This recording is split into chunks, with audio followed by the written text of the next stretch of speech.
अस्सलाम वालेकुम, मैं ज़ैन अली हादी टीवी ऑफिशियल से एक नए व्लॉग के साथ। इंडिया और कनाडा के हालात बहुत ख़राब हो चुके हैं।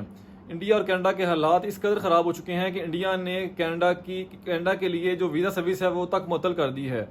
और इसमें ना सिर्फ कैनेडियन शहरी बल्कि इंडियन सिख शहरी जो कनाडा के शहरी हैं उनका भी आना इंडिया में ममनू कर दिया गया है।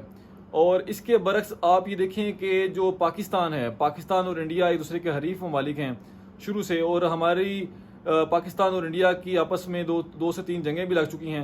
लेकिन इसके बावजूद इंडिया और पाकिस्तान में ट्रेड चल रही है और कारोबार हो रहा है और वीज़ा सर्विस भी ओपन है। लेकिन आप ये देखें कि ऐसी कौन सी वजूहात हैं जिसकी बुनियाद पर कनाडा और जो सा इंडिया के हालात इस कदर ख़राब हो चुके हैं कि इंडिया ने अपनी वीज़ा सर्विस तक मुअत्तल कर दी है। उसकी वजह यह है कि एक और कैनेडियन सिख शहरी जो कनाडा में मारा गया है उसका इल्ज़ाम फिर से इंडिया पर लगा है। और इंडिया ने कहा है कि ये जो सिख शहरी मारा गया है कनाडा का, ये मारा है लॉरेंस बिश्नोई ने। अब लॉरेंस बिश्नोई साहब कौन हैं? लॉरेंस बिश्नोई साहब वो शख्स हैं जिसने सिद्धू मूसेवाले को भी कत्ल किया था। और इंडिया का कहना है, इंडियन हुकूमत का, कि जो सिख शहरी है इसको भी लॉरेंस बिश्नोई ने मारा है। अब लॉरेंस बिश्नोई साहब हैं जेल में, तो अब ये बात हजम नहीं हो रही कि लॉरेंस बिश्नोई साहब जेल में से कब निकले, कैसे निकले, और कनाडा जाके इन्होंने कत्ल किया उस सिख शहरी का और वापस भी आ गए। तो ये मामला समझ में नहीं आ रहा। असल में बात यह है कि इंडिया जो है वो तरक्की पहुंच चुका है और इंडिया चांद पर पहुंच चुका है। और इसके अलावा G20 समिट का जो इजलास हुआ वो भी इंडिया में हुआ है और अमेरिका की सपोर्ट भी इंडिया को हासिल है। तो इंडिया अब किसी को अपने खातिर में नहीं ला रहा। दूसरी खबर है ये है जी कि पाकिस्तान में महंगाई का एक और नया तूफान आने वाला है। पाकिस्तान में महंगाई आगे ही अपने अरूज पर है, लेकिन एक नया तूफान पाकिस्तान में जो है महंगाई का आने वाला है। उसकी हमें अगर वजूहात जाने तो मामला ये है कि क्योंकि PDM हुकूमत और IMF ने आपस में जो मायदा हुआ था, PDM हुकूमत ने कहा था जी कि अगर IMF हमें पैसे देता है, अगर हमें कर्ज देता है, तो हम पेट्रोल का रेट बढ़ा देंगे, हम गैस का रेट बढ़ा देंगे, हम डॉलर का रेट बढ़ा देंगे। तो वैसे ही किया गया पाकिस्तान के अंदर। जैसे ही PDM की गवर्नमेंट गई तो इन्होंने जो निगरान सेटअप था, इन्होंने डॉलर का रेट बढ़ा दिया, पेट्रोल का भी, हर चीज़ का रेट बढ़ गया, जिसके साथ साथ पूरे पाकिस्तान में महंगाई भी हो गई। और अब तो सुना जा रहा है गैस का रेट भी बढ़ाने वाले हैं क्योंकि IMF के साथ मुआहदा किया है। लेकिन आप ये सोचें कि ये सब कुछ करने के बावजूद, आवाम को इतना तंग करने के बावजूद, अगर फिर भी IMF आपसे कहे कि हम आपको कर्ज नहीं देते तो फिर इस मुल्क का क्या हाल होगा? यानी कि अगर IMF को कर्ज ही ना दे तो फिर मामला क्या बन जाएंगे? देखिए जी, IMF के साथ खाली ये मायदा नहीं हुआ था कि आप पेट्रोल का रेट बढ़ाएं और इसके अलावा डॉलर का रेट बढ़ाएं। IMF के साथ जो PDM ने मायदा किया था वो ये भी था कि हम जी $20 बिलियन की इन्वेस्टमेंट पाकिस्तान में लाएंगे। और इसके अलावा ये भी मायदा हुआ था कि $5 बिलियन की जो सी फंडिंग भी आएगी। तो अगर हम देखें तो ना $20 बिलियन की इन्वेस्टमेंट आई है पाकिस्तान में कहीं से, और ना $5 बिलियन की जो सी फंडिंग हुई है पाकिस्तान में। तो अगर ये चीज़ें अगर हम इन चीज़ों को देखें तो IMF तो हमें कर्ज नहीं देगा।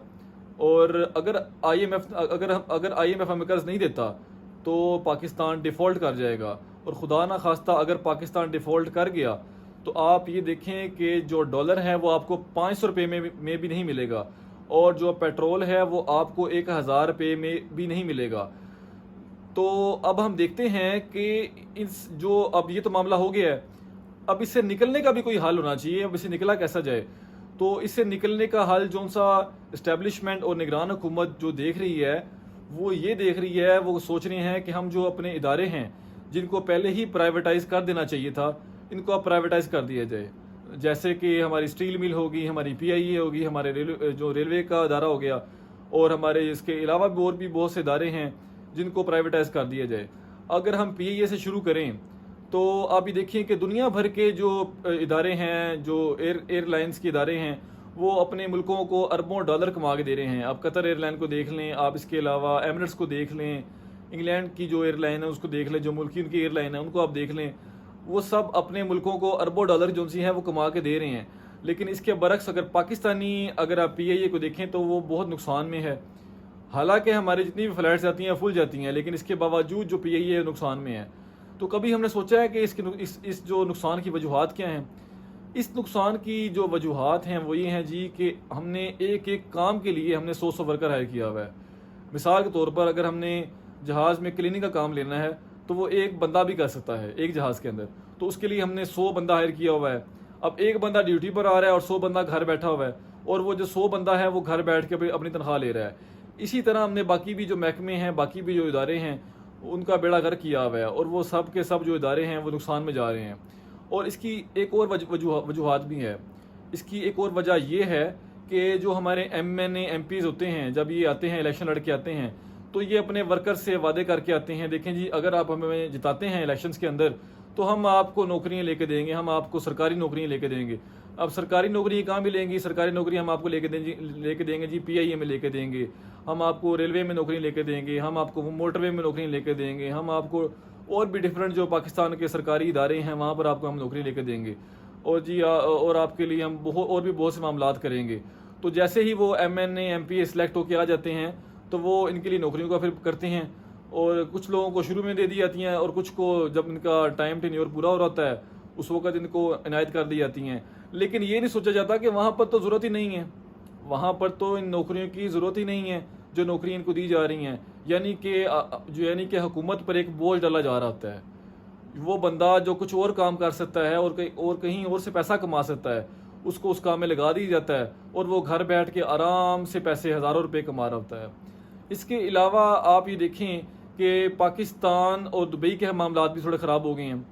पाकिस्तान और दुबई के मामला इस तरह ख़राब हुए हैं कि दुबई ने पाकिस्तान से जो गोश्त आता था पाकिस्तान से वो लेने से इनकार कर दिया है, और इस दफ़ा जो हमने गोश्त भेजा है उसमें उन्होंने कहा जी फंगस है, और वो था जी चिकन का गोश्त जिसमें फंगस उनको लगी महसूस हुई है, और उन्होंने वो सारे का सारा गोश्त उनसे रिजेक्ट कर दिया है। देखिए जी पाकिस्तान से जो दुबई को गोश्त जाता था, जो एक्सपोर्ट हम कर रहे थे वो हम कर रहे थे 4 अरब रुपए की महाना। तो अब वो जो हमारी एक्सपोर्ट आगे ही नहीं हो रही, आगे ही हम एक्सपोर्ट में बहुत पीछे हैं दुनिया से, वो अब बिल्कुल ही और हम पीछे हो जाएंगे। तो ये मामला भी हमारे सामने आ गया है। इसके अलावा आप ये देखें कि दुबई का कहना ये है कि देखें हम आपको पैसे पूरे देते हैं तो हमें चीज़ भी आप ठीक दें और उसकी पैकिंग भी आप ठीक करके भेजें। और इसके अलावा दुबई पैसों के मामले में बिल्कुल ठीक है वो इस लिहाज से कि दुबई में पाकिस्तान वाला सिस्टम नहीं है कि वहाँ पर आप कोई भी चीज़ चला दें और जो सा है वो चेकिंग इंस्पेक्टर आए और उसको आप थोड़े पैसे दें और आप बिल्कुल मामला जी क्लियर है, बेशक वो चीज़ ख़राब पड़ी हुई है।